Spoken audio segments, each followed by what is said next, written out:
भारत द्वारा हाल ही में किए गए ऑपरेशन सिंदूर के बाद पाकिस्तान की ओर से लगातार उकसावे की कार्रवाई की जा रही है।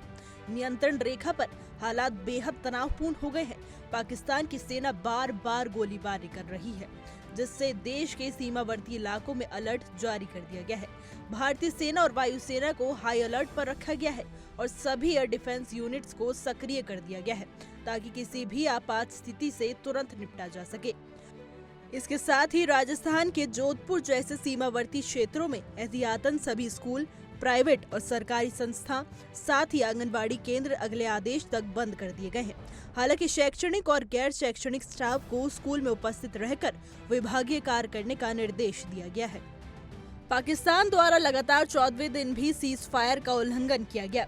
भारी तोपों और छोटे हथियारों से की जा रही इस गोलीबारी का भारतीय सेना ने मुंह तोड़ जवाब दिया है।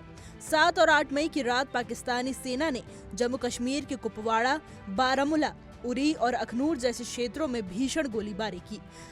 जवाब में भारतीय सेना ने भी सीमा पार स्थित उन चौकियों को निशाना बनाया जहां से फायरिंग की गई थी। ऑपरेशन सिंदूर के तहत भारतीय सेना और वायुसेना ने 6 और 7 मई की रात करीब 1:05 से 1:30 के बीच पीओके में आतंकी ठिकानों पर सर्जिकल स्ट्राइक की थी। इस ऑपरेशन में 9 आतंकी ढांचे ध्वस्त किए गए थे, जिनका संबंध 22 अप्रैल को पहलगाम में हुए आतंकी हमले से था, जिसमें 26 निर्दोष नागरिकों की जान गई थी। इस ऑपरेशन के बाद पाकिस्तान ने भीषण जवाबी कार्रवाई की और जम्मू कश्मीर के पूंछ और राजौरी जैसे इलाकों में भारी गोलीबारी की। इस हमले में अब तक कम से कम 12 नागरिकों की मौत हो चुकी है। एक भारतीय जवान शहीद हुए हैं और 50 से ज्यादा लोग घायल हुए हैं। हालत की गंभीरता को देखते हुए जम्मू के 5 जिलों जम्मू, संबा, कठुआ, राजौरी और पूंछ में सभी शिक्षण संस्थानों को बंद रखने का आदेश दिया गया है। देश की सुरक्षा को ध्यान में रखते हुए भारत सरकार ने उत्तर और पश्चिमी हिस्सों के कम से कम 25 एयरपोर्ट्स को अस्थायी रूप से बंद कर दिया है। इनमें श्रीनगर, जम्मू, लेह, अमृतसर, पठानकोट, चंडीगढ़, जोधपुर, जैसलमेर, शिमला, धर्मशाला और जामनगर जैसे एयरपोर्ट शामिल हैं।